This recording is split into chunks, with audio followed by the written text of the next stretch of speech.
অন্যায়ভাবে আমাকে আমার কণ্ঠরোধ করা হচ্ছে। এবং আমার বক্তব্য হচ্ছে এটা করছেন এই তথাকথিত বি টিম বিরোধী, তথাকথিত অনৈতিকভাবে পাওয়া বিরোধীরা, বাট এরা ইনস্ট্রাক্টেড অ্যান্ড কন্ট্রোলড বাই সরকার পক্ষ।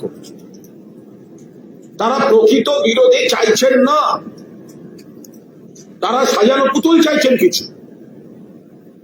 এরপর আমি নীতিগতভাবে একটা প্রতিবাদ করি, কারণ আখরুজ্জামান তিনি অপোজিশন তথাকথিত বিতর্কিত চিফ হুইপ, বাট তার হাতে ক্ষমতা দিয়ে রেখেছে স্পিকার।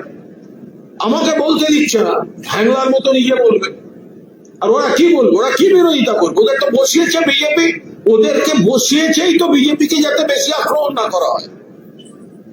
উনি যখন বলছিলেন আমি গিয়ে বলবো আপনি আমায় বলতে দেননি কেন, আপনি কেন আমার নাম কেটেছেন?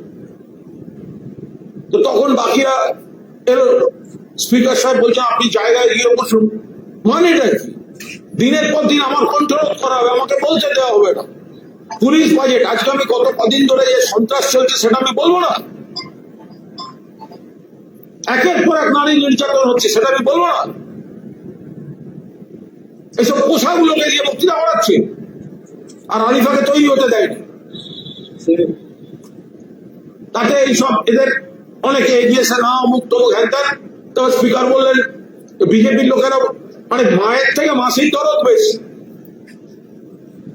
আমি ওখানে বলছি ওদের দু চারজন আসছেন, কিন্তু তবু বিজেপির কয়েকজনকে দেখলাম যেন মিটিংকে আগলে রাখতে পুরো মরিয়া, দরদ উঠলে উঠছে। তারপর স্পিকার সাহেব বললেন আপনাকে বার করে দেবো। তাই আমাকে বসিয়ে রেখেই আমার লাভ কি বলুন? আমার বসে থেকে লাভ কি? আমি বক্তা, এবং আমি মনে করি আমি খুব একটা খারাপ বলি না।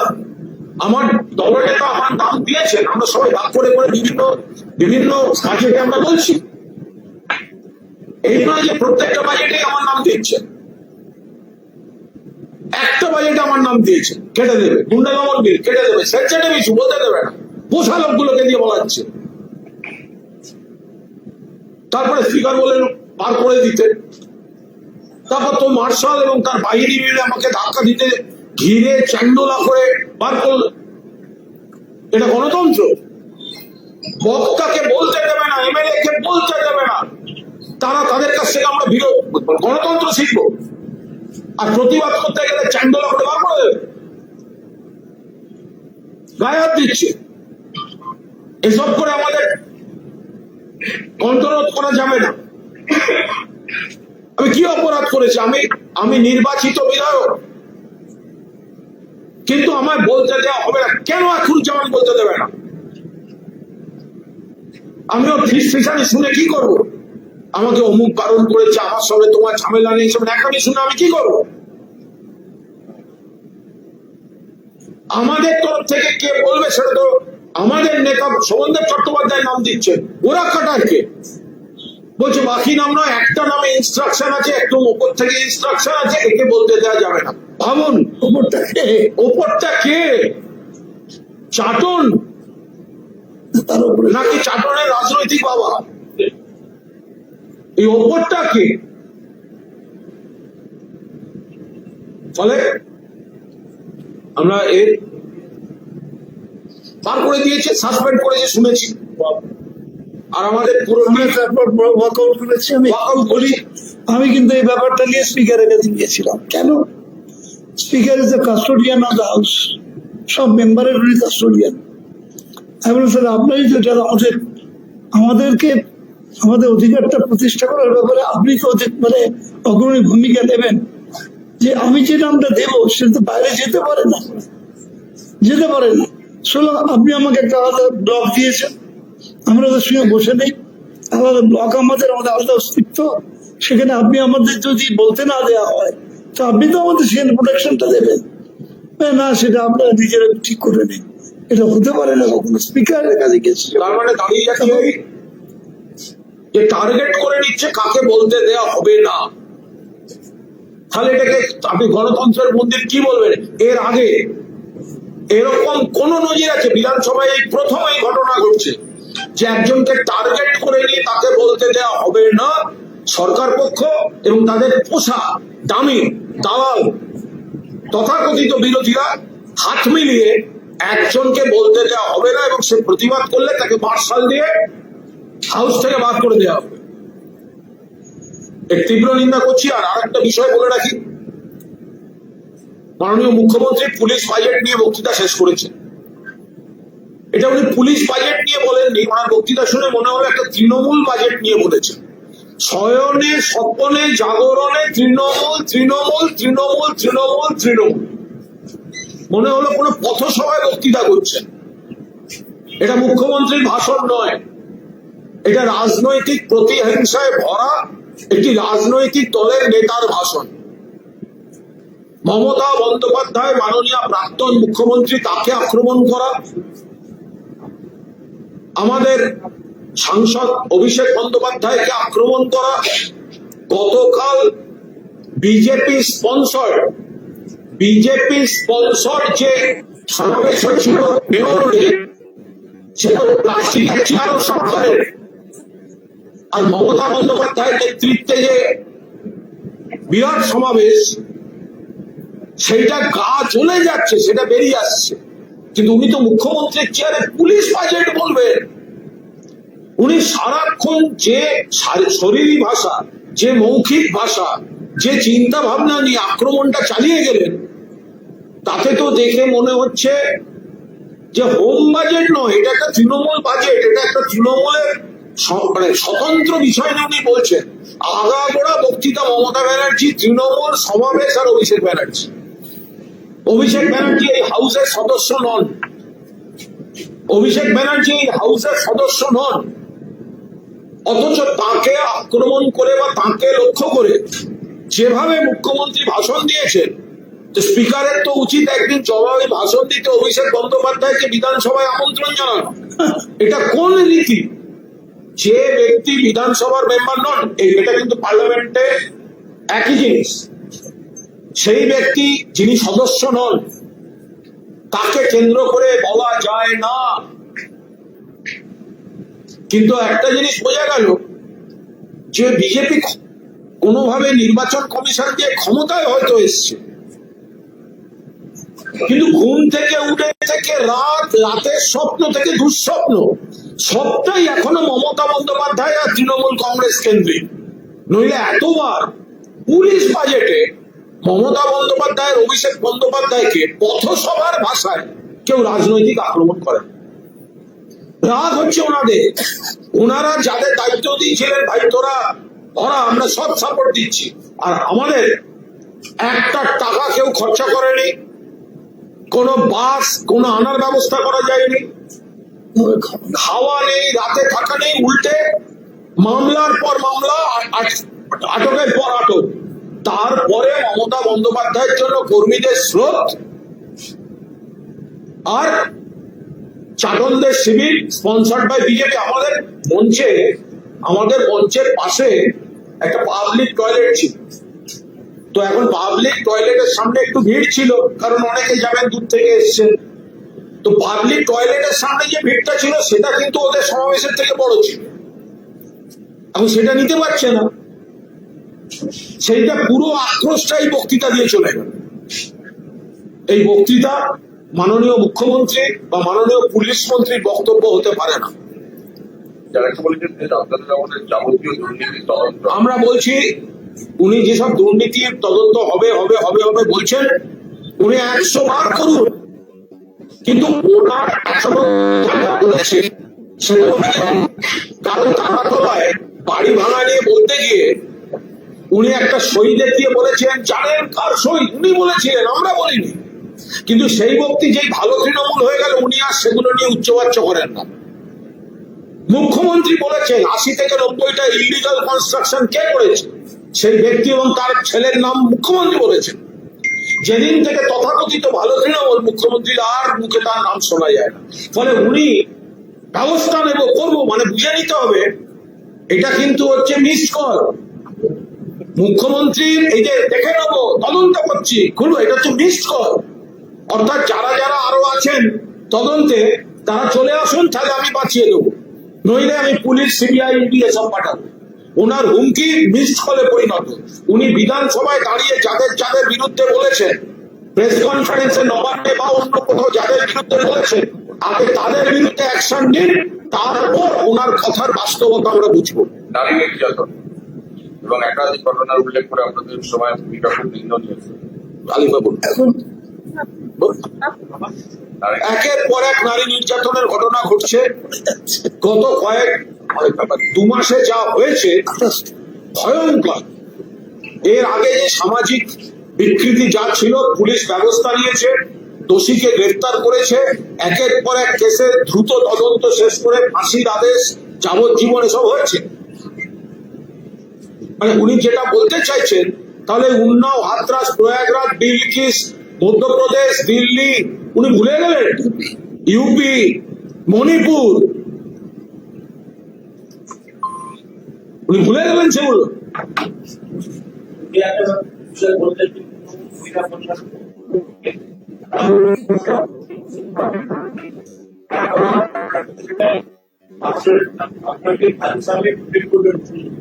এই কথাটি খুব স্পর্শকাতর। এই কথাটি কিন্তু এটা গভীরভাবে দেখার কথা। কোন বালিকা, কোন শিশু, কোন মহিলার উপর কোন নির্যাতন কাম্য নয়, এবং যারা নির্যাতন করছে তাদের কঠিন শাস্তি দরকার। কিন্তু কঠিন শাস্তিটা দেবে কিন্তু আইন, পুলিশ।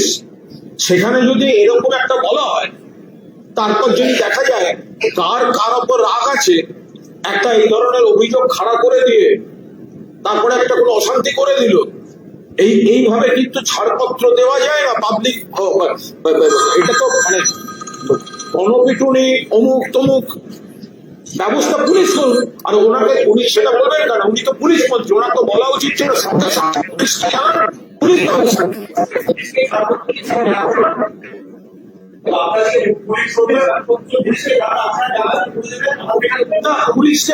পুলিশকে ছাড়পত্র দিলে তো সেখানে কিছু বলার নেই।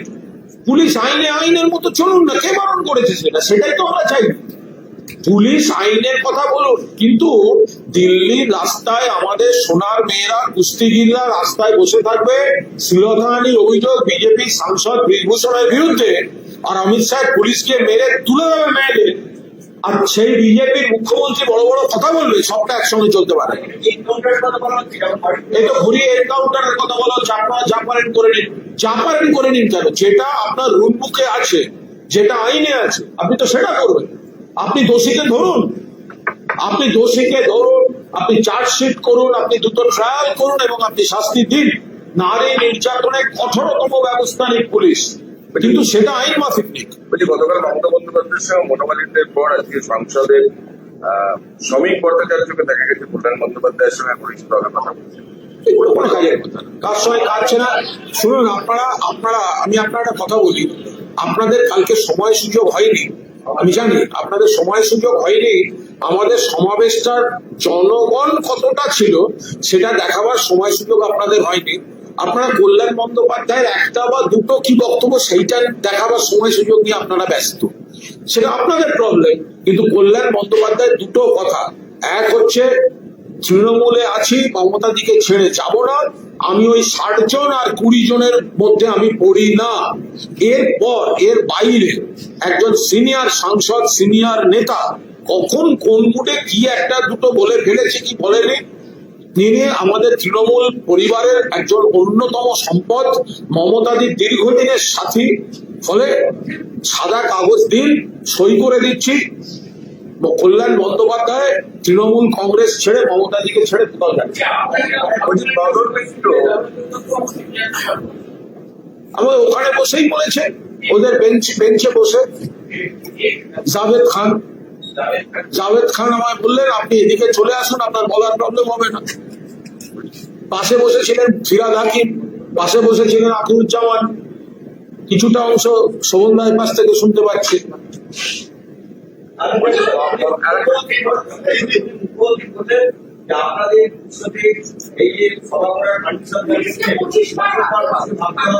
পুলিশ তো দেয়নি, পুলিশ তো হ্যারাসি করেছে, পুলিশ তো দেয়নি। আমাদের পারমিশন তো দিয়েছে কোর্ট, এবং এটা মাথায় রাখবেন, ভিক্টোরিয়া হাউসের সামনে মূল মঞ্চ, সেখান থেকে ট্রাম লাইনের ডিফারেন্স হচ্ছে 100 মিটার। 100 মিটার এই লম্বাটা। আর কাল যেখানে মঞ্চ ছিল আর যেখানে তারামণ্ডল, এটা 350 মিটার। ফলে মাথায় রাখবেন, সবার সামনে কতজন, পেছনে কতজন। আমরা আদালতের রায় মেনেই করেছি, কিন্তু আমরা আদালতের রায় মানলেও আদালতকেও তো জনতার আদালতের রায়টাকেও মনে রাখতে হবে। আমরা তো নিয়ম মেনেই সংখ্যা বেঁধে রাখতে চেয়েছি, কিন্তু মানুষ যদি চলে আসেন তখন আমরা কি করবো? তখন পুলিশের কাজ করবো।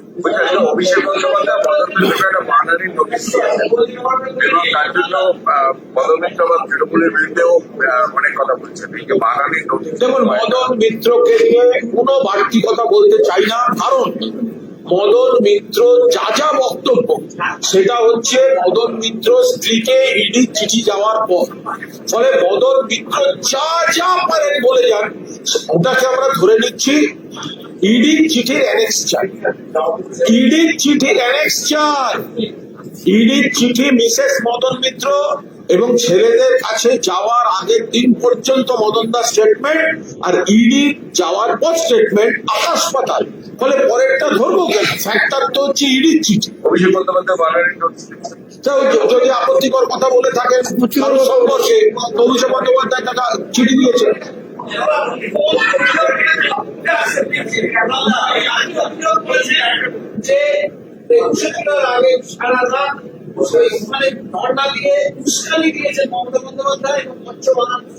মুখ্যমন্ত্রী 21শে জুলাইয়ের আগের রাত সম্পর্কে সম্পূর্ণ ভিত্তিহীন বিকৃত স্টেটমেন্ট দিয়েছেন। সেদিন মমতা বন্দ্যোপাধ্যায় ওখানে গেছিলেন। ওই হামলা হয়ে যাওয়ার পর পুলিশ সবাই জানে যে কোন বাহিনী এসে হামলা করেছিল। ওনার উচিত ছিল তাদেরকে অ্যারেস্ট করার। শুধু তাই নয়, সেদিন বেছে বেছে অনেকের বাড়ি পর্যন্ত হামলা হয়েছে। আমার বাড়িতে লোক গেছিল, সে বাহিনী কারা গেছিল সে আমি জানি। আমি সঙ্গে সঙ্গে এক্স হ্যান্ডেলও কলকাতা পুলিশকে ট্যাগ করে পোস্ট করেছি। আমাদের অসিত মজুমদার থেকে শুরু করে বহু জায়গায় যারা সংগঠক নেমেছে, তাদের সকাল থেকে আটকে রাখা হয়েছে, আগের দিন থেকে আটকে রাখা হয়েছে। সব করেছে পুলিশ, গোটাটা করেছে পুলিশ, যাতে আমাদের সভাটা ক্ষতিগ্রস্ত হয়, পাঞ্চাল হয়। এখন মানুষ যখন উপচে দিয়েছে, সেই রাত থেকে বিজেপি নেতারা এখন বড় বড় কথা বলছে। উনি কেউই নয়, উনিও নয়, কেউই नॉट। अच्छा एक मिनट बोले राखी। देखिए, आज असेंबली में हमको वो मार्शल देकर हमको पुश करके चैंगुलर हिंदी हम जानी ना, हमको उठाकर खींचकर बाहर फेंक दिया गया, क्योंकि एक बड़ा कंस्पिरेसी चल रहा है। ये लोग हमको बोलने नहीं देता। हमारा leader Sovandeb Chatterjee different important issues में हम सब लोगों को, सब जो पूरा एमएलए टीम है, वो के कौन किस पे बोलेगा, ये तो सब शोभनदेव चट्टोपाध्याय सबमिट करता है। तो वो कर रहा है, हमारा नाम देखते ही वो काट देता है। कौन काट देता है? ये सो कॉल्ड जो अपोजिशन चीफ व्हिप है, क्योंकि ये रीति है, ऑपोजिशन में कौन बोलेगा ये ऑपोजिशन चीफ व्हिप को देना पड़ेगा। और वो स्पीकर साहब उसको केस सब्जुडिस है, लेकिन उसको पावर दिया है और वो हमारा नाम डिलीट कर रहा है। तो बार बार ऐसा हो रहा है, और शायद भाजपा भी ये चाहते हैं। वो लोग तो बी टीम चाहते हैं, उनका बी टीम ऑपोजिशन में, रियल ऑपोजिशन होगा नहीं, पॉइंट्स होगा नहीं, लॉजिक होगा नहीं, स्पीचेस वीक होगा। तो रियल जो स्पीकर्स है, रियल जो तृणमूल है, रियल जो अपोजिशन है, वो सप्रेस करने का कोशिश कर रहा है। तो हुआ ऐसा, तो हमारा नाम फिर आज काट दिया। मैंने बोला वो अखरुज्जामान को, क्या हुआ? शोभनदा ने बोला, और हमारा नाम काटकर अलीफा जी का नाम दे दिया। अरे दे तो दिया, उसको तो इन्फॉर्म करना चाहिए। तालिफा तो प्रिपेयर्ड ही नहीं थे। तालिफा जब आज आया, तब उनको बोला गया अब बोलो होम बजट पर। कैसे बोलेंगी वो? एक प्रिपरेशन का जरूरत।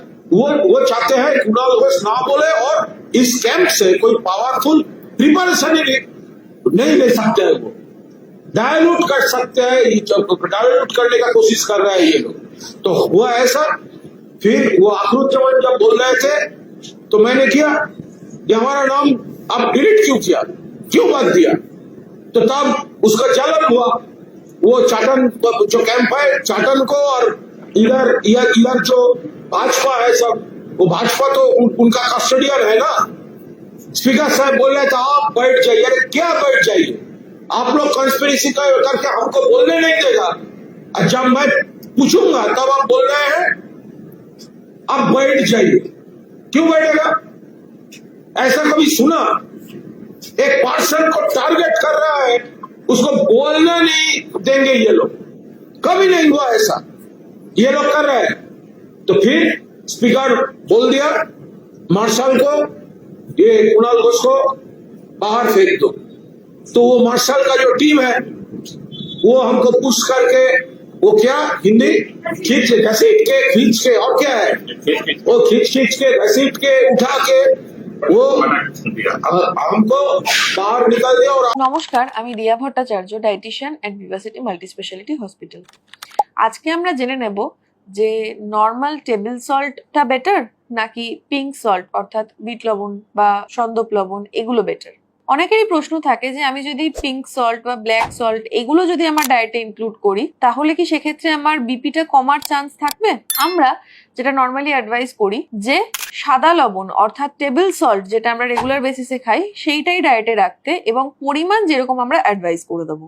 কারণ সাদা লবণের মধ্যে থাকে আয়োডিন, যে আয়োডিনের মেন সোর্স কিন্তু একমাত্র টেবিল সল্ট, যেটা অন্য কোনো ফুডের থেকে বা অন্য কোনো সল্টের থেকে কিন্তু আমরা পাই না। তো সেই কারণে টেবিল সল্ট কিন্তু আমাদের ডায়েটে রাখতেই হবে, কারণ আয়োডিন যদি আমরা পর্যাপ্ত পরিমাণে না ইনটেক করি তাহলে কিন্তু সেক্ষেত্রে আমাদের থাইরয়েড ডিসফাংশন দেখা যেতে পারে। সেই কারণে আয়োডিন একটি গুরুত্বপূর্ণ উপাদান আমাদের ডায়েটে। এইরকমই নিউট্রিশন রিলেটেড আরো কিছু কোয়ারি থাকলে কমেন্ট ডাউন বিলো এবং কন্ট্যাক্ট করুন আমাদের সাথে। Thank you. আনন্দ আর ভালোবাসার দীপ্তিতে গড়া সমুজ্জ্বল পরমা, ঠিক তোমারই মতো। শ্যাম সুন্দর কোম্পানি জুয়েলার্স, আগরতলা, উদয়পুর, ধর্মনগর, কলকাতা।